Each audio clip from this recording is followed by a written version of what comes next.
Jacques Sapir, bonjour. Bonjour. Merci d'avoir accepté cet entretien. Croyez-vous que l'Union européenne puisse être réformée dans le sens d'un abandon des politiques néolibérales ou faut-il la démanteler? Alors, on peut toujours se demander si l'Union européenne ne pourrait pas avoir une autre politique que la politique qu'elle mène aujourd'hui, et il est clair qu'une politique d'investissement, qu'une politique de relatif protectionnisme, en tous les cas au niveau des pays du cœur de l'Europe, cela ferait sens. Mais il faut bien constater que aujourd'hui, il y a une impossibilité quasi totale de réforme, et cette impossibilité de réforme, elle tient à deux choses. Elle tient d'abord à un rapport de force. On sait très bien qu'aujourd'hui, il y a un rapport de force au sein des institutions européennes, c'est-à-dire au sein de la Commission, au sein du Parlement, mais aussi dans un certain nombre de pays, qui est en faveur de ce système néolibéral qui existe actuellement dans l'Union européenne. Et puis il y a une deuxième raison qui explique cette impossibilité de réformer l'Union européenne. Il s'agit d'une analyse des institutions. Et on comprend que si vous devez, pour faire bouger un système, obtenir l'accord des 27 autres pays, alors que, bien entendu, on est en présence d'intérêts différents et divergents entre ces pays, on aboutit, et ça on peut le montrer en termes de théorie des jeux assez simplement, on aboutit à une situation de blocage dans l'état actuel de l'Union. Et en fait, on constate que les gens qui ont construit ce rapport de force néolibéral à la fin des années 1990 et au début des années 2000, ils ont aussi conçu, que ce soit par volonté ou de manière non intentionnelle, mais ils ont aussi conçu les mécanismes qui vont bloquer toute évolution possible des institutions de l'Union européenne dans la situation actuelle. Mais alors, quelle est la solution, de votre point de vue? Je pense que la solution aujourd'hui, c'est de provoquer une crise majeure de l'Union européenne, que cette crise prenne la forme de la sortie d'un certain nombre de pays. Alors on a vu déjà que la sortie potentielle de la Grande-Bretagne, en tous les cas le vote pour le Brexit qui a eu lieu le 23 juin, a été un choc extrêmement important dans l'Union européenne. Si demain on avait d'autres pays qui tenaient des référendums du même type, il est très clair que cela engendrerait une crise majeure au sein de l'Union européenne. Et à ce moment-là, dans cette crise majeure, on peut tout aussi bien avoir quelques pays qui décident de se réunir et qui proposent à ce moment-là une refonte et qui proposent un nouveau type de politique plus respectueux de la souveraineté des nations, par exemple, mais qui serait peut-être aussi plus interventionniste ou en tous les cas plus progressif d'un point de vue économique et qui disent aux autres, ben voilà, soit vous les acceptez, soit vous ne les acceptez pas, mais vous faites ce que vous voulez, mais nous, en tous les cas, c'est ce que nous voulons faire. Ça, c'est une possibilité. Ou alors, tout simplement, on aboutit à une dissolution complète de l'Union européenne, mais à ce moment-là, il est tout à fait évident, comme les économies des pays de l'Union européenne sont malgré tout assez fortement imbriquées, qu'il faudra très vite penser des solutions de manière à reconstituer, à retisser des liens économiques entre ces pays. Le Brexit a été voté, il n'est pas encore effectif, mais il n'a suscité aucune crise. On ne peut pas dire qu'il y ait de crise à la suite du Brexit. En Angleterre. En Angleterre, mais au niveau de l'Union européenne, on ne constate aucune crise et on ne constate pas non plus de volonté parmi les dirigeants européens de tenir compte de cette situation. Alors, sur ce point, je ne serais pas d'accord avec vous. Autant je pense qu'effectivement, il y avait toute une série de prévisions apocalyptiques en cas de Brexit qui n'ont pas du tout été vérifiées.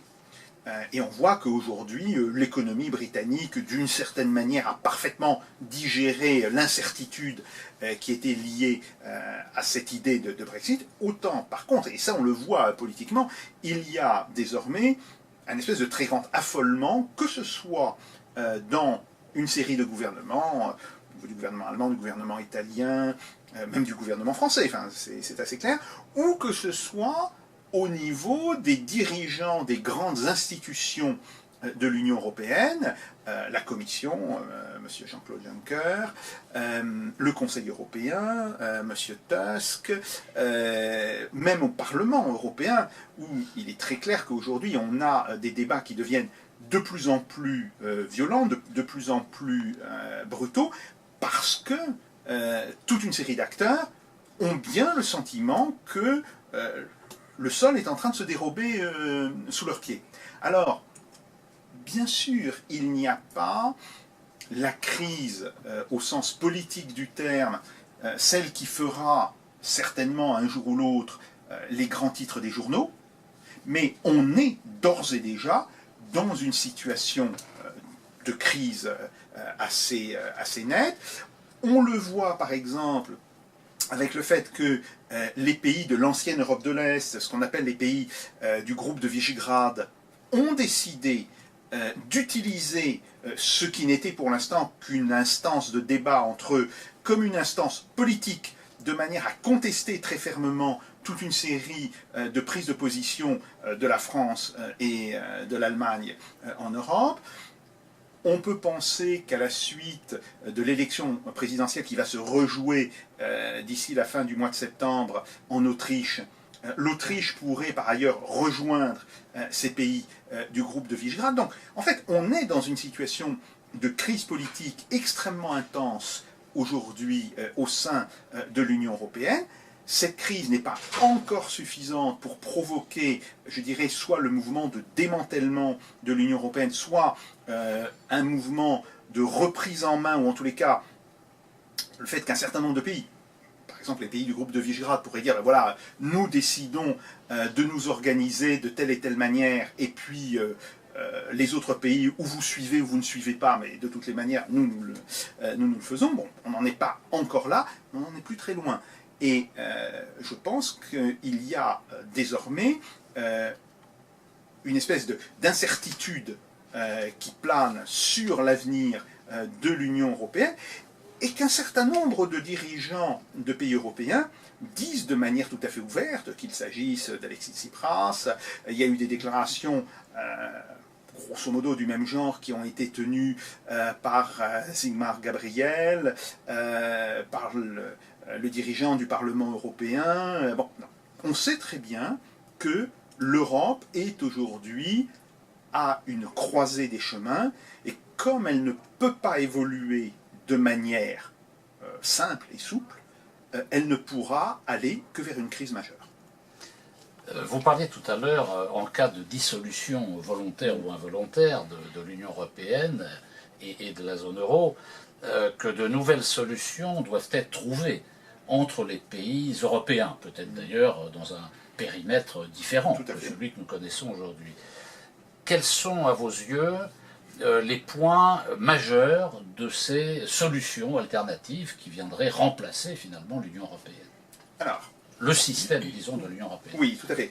Le premier point, il faut revenir à la notion d'Europe des nations, qui était la position que la France avait soutenue au début des années 60 et même jusqu'au début des années 70, qui me semble extrêmement important. C'est-à-dire que on ne peut pas aujourd'hui, et on l'a vu dans les faits, on ne peut pas faire fonctionner des mécanismes de type supranationaux qui ne sont pas articulés à une démocratie au niveau supranational. Et comme cette démocratie au niveau supranational n'existe pas, elle n'existera pas avant plusieurs décennies au minimum, il faut revenir à une Europe comme une organisation de coopération des nations. Ça, c'est un premier point. Le deuxième point, c'est qu'on voit bien que dans cette Europe, il va falloir à la fois, d'une certaine manière, l'équivalent d'un marché commun, mais que ce marché qui sera en commun doit soit se faire avec une égalité de situation entre les différents pays, et là immédiatement on rentre dans des problèmes extrêmement difficiles, parce qu'on voit bien que les mêmes pays qui reconnaissent aujourd'hui que l'Europe ne fonctionne pas, ne veulent pas d'une Europe fiscale, enfin budgétaire et fiscale, ne veulent pas d'une Europe sociale, etc. Si c'est le cas, alors il faut dire que cette mise en commun de la production et des échanges au niveau d'un certain nombre de pays européens ne pourra se faire qu'avec l'équivalent de montants compensatoires monétaires qui désormais ne s'appliquerait plus seulement à l'agriculture, mais qui s'appliquerait à l'ensemble des produits manufacturés. Et cela, d'une certaine manière, remettrait les compteurs à zéro dans toute une série de domaines. Troisième chose, c'est qu'il faut, d'une certaine manière, imposer que la règle du mieux-disant, mieux offrant s'impose en matière sociale. Autrement dit, que des gens de pays de l'Union européenne, s'il y a des accords, puissent aller travailler dans un autre pays, apparaît comme tout à fait logique et tout à fait normal. Mais de ce point de vue-là, il est extrêmement important qu'ils payent les charges qui soient, d'une certaine manière, égales aux charges du meilleur pays, ou du pays qui en demande le plus, en ce sens. Qu'est-ce que ça veut dire? Ça veut dire que concrètement, si un travailleur polonais, un travailleur roumain veut venir travailler en France, parce que il considère effectivement que le salaire qu'il pourrait avoir en France est plus important que le salaire qu'il peut avoir dans son pays d'origine. Et si son entreprise ne trouve pas suffisamment de marché dans son pays d'origine et décide de chercher des marchés dans les autres pays. D'accord? Il le fait, mais il paye à ce moment-là le niveau de charge sociale du travailleur français. Et ça, c'est un point extrêmement important. Ou le niveau de charge sociale du travailleur allemand. Il faut, à ce moment-là, avoir comme idée je dirais, une convergence vers le haut, et une convergence vers le haut qui se fasse assez rapidement, bien sûr pas dans l'année, hein, si vous voulez, tout le monde sait que ça ne serait pas possible, mais qui se fasse à l'horizon de 5 ans ou de 7 ans, parce que aujourd'hui, le système des travailleurs détachés, et ce n'est pas la faute des travailleurs détachés eux-mêmes, c'est évidemment la faute des entreprises qui elles-mêmes utilisent un système qui est un système profondément injuste dans l'Union européenne. Ces travailleurs détachés font une concurrence absolument déloyale aux travailleurs français ou aux travailleurs allemands, etc. Donc là, il y a un problème majeur qui doit être posé. Dans le cadre de ce nouveau système d'échanges commerciaux à l'intérieur de l'Europe, entre pays européens, que deviendraient les excédents commerciaux allemands? Parce que, au fond, on peut considérer que c'est une des questions principales. C'est un verrou qui ne peut pas rester fermé comme cela. Tout à fait. Et il faut rappeler ici que une des idées importantes que Keynes avait cherché à faire passer au niveau des accords de Bretton Woods, ou dans les négociations préalables aux accords de Bretton Woods, c'était l'idée qu'il fallait pénaliser tout aussi bien des déficits structurels que des excédents structurels. Alors, si on reprend cette question, évidemment, on va se heurter à la question de l'euro. Et de ce point de vue-là, vous m'avez posé la question sur l'Union européenne, et je pense qu'en réalité, il aurait été peut-être plus logique de commencer par poser la question de l'euro et de poser après la question de l'Union européenne, parce qu'on voit bien ici qu'il y a en réalité un problème important, au sens où il y a une dynamique spécifique qui a été créée par l'Union économique et monétaire, c'est-à-dire la zone euro, et que vient s'agréger à cette dynamique, la dynamique qui découle en fait des directives européennes, mais en sachant qu'il y a un certain nombre de pays de l'Union européenne qui ne font pas partie de la zone euro. Alors, concrètement, les excédents, ou une grande partie des excédents commerciaux aujourd'hui de l'Allemagne, tiennent au fait que le Deutsche Mark, en termes de taux de change réel, est aujourd'hui massivement sous-évalué du fait de son accrochage à l'euro. Si l'euro n'existait pas, non seulement un certain nombre de pays ne seraient pas à la parité de l'euro, ils auraient déprécié leur monnaie de 5, 10, 15%, ça dépend des pays, mais surtout ce que l'on oublie, c'est que l'Allemagne aurait vu une appréciation extrêmement importante de sa devise. On peut penser que le véritable taux de change du Deutsche Mark, c'est pas 1,12 $, 1,15 $, qui correspond grosso modo au taux de change actuel de l'euro, mais c'est plutôt 1,35 $, voire 1,50 $. Bon. Et donc, c'est ce qu'il faut faire. Ça va d'une certaine manière donner massivement du pouvoir d'achat, environ 20 à 30% de plus à l'ensemble des Allemands, mais ça va les confronter à une hausse brutale des coûts, ce qui va les amener à la fois à moins exporter vers les pays, que ce soit les pays de l'Europe ou les pays du reste du monde, et à plus importer des produits du reste du monde et du reste de l'Europe. On sait par exemple, et ce calcul a été fait par les économistes du Fonds monétaire international, qu'aujourd'hui, le franc virtuel, si vous voulez, si on le calcule, là encore toujours en évolution de taux de change réel, c'est-à-dire en incluant à la fois le problème de l'inflation, il faudrait aussi inclure l'impact des gains relatifs de productivité entre la France et les autres pays. Bref, si on inclut cela, eh bien le franc est surévalué de 5 à 7%, alors que le Deutsche Mark virtuel est aujourd'hui sous-évalué de 15 à 20%.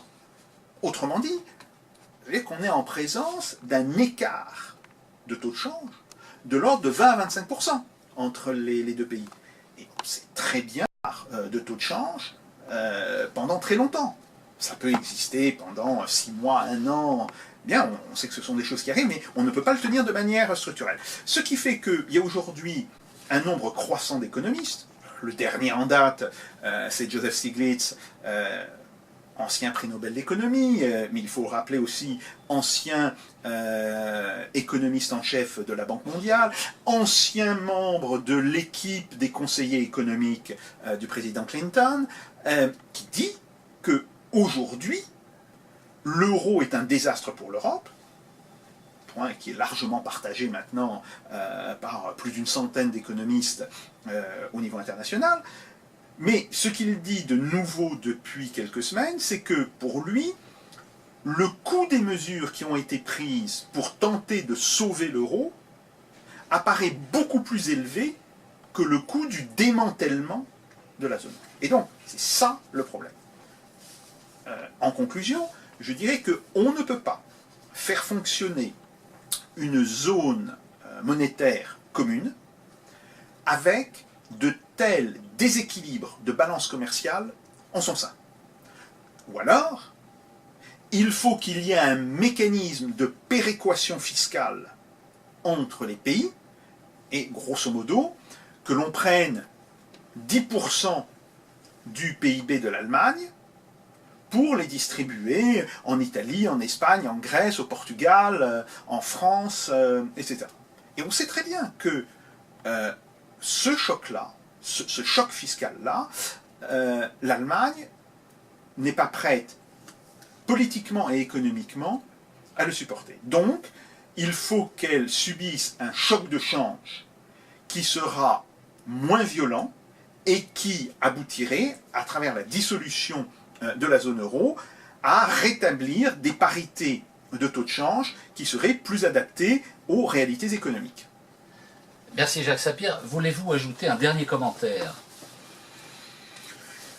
Si vous voulez, je pense que l'Union européenne et avant elle le marché commun, ça fait partie de ces idées qui apparaissent extrêmement séduisantes sur le papier et dont on voit que la mise en pratique se heurte à des problèmes qui très rapidement, deviennent d'une telle ampleur qu'ils enlèvent tout intérêt à cette idée. Je veux dire par là que l'idée qui circulait dans les années 50 et après dans les années 60, de dire voilà, il faudrait que les grands pays de l'Union européenne collaborent économiquement. Oui, bien sûr, c'est une idée excellente. Et d'ailleurs, certaines de ces collaborations ont commencé avant le marché commun, certaines se sont poursuivies sans que le pays en question avec lequel on collaborait, par exemple la Grande-Bretagne, fasse partie du marché commun. Bon.